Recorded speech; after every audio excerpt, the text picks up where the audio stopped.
Miles here, milesbeckler.com, and this video is designed to help you get a little bit of perspective if you ever feel like you're stuck working on something small. You know, a lot of us have the feeling that we want to put something big out in the world, that we want to create big change in the world. We're here to do something big. Do you feel that way too? I know my wife and I always have, but yet the path for us growing our business online, it required us to work on a lot of small things that sometimes didn't feel like we were really pushing out that big thing. So I want to offer you a little icon, something that you can hold in your mind for a little bit of perspective.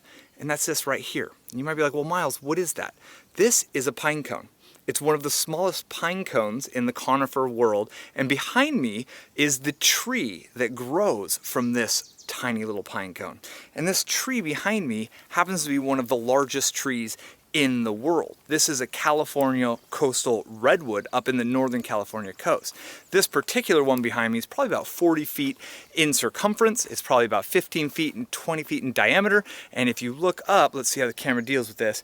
It's over 300 feet tall, which is about 100 meters tall.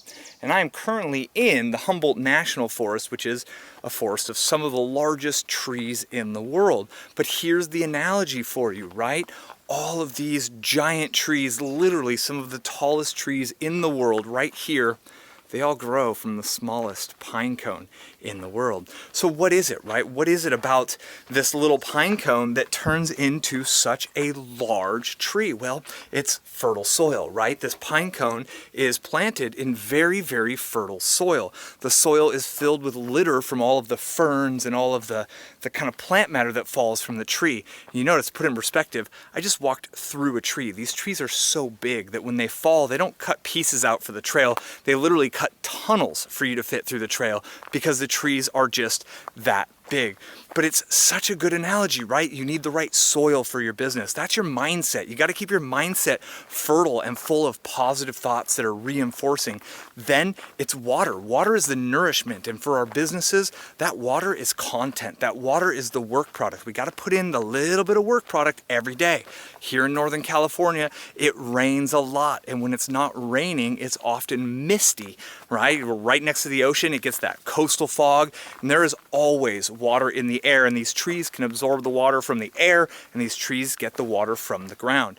But most importantly, and this is the big one, these trees are thousands of years old. These trees were growing as saplings before the time of Christ. I mean, I'm talking literally 2,500-year-old trees that all grew out of the smallest little acorn. So if you feel like you're working on the small acorns, know that these, or excuse me, pine cones, not acorns.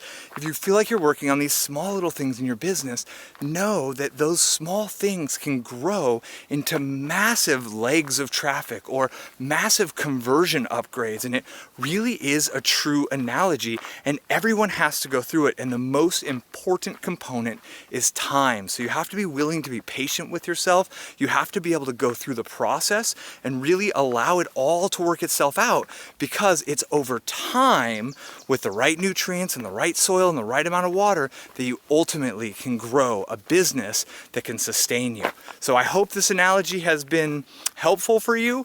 If you ever have the chance to come out here into Northern California, into the giant coastal redwood trees, I highly recommend it. It is an absolutely beautiful park, beautiful location. And if you're ever feeling like you're working on something small, or you're working on something below or smaller than what you feel like you're here on earth to do, keep in mind this little pine cone, smallest pine cone in the world, grows the biggest trees in the world. All right, I'm Miles Beckler, milesbeckler.com.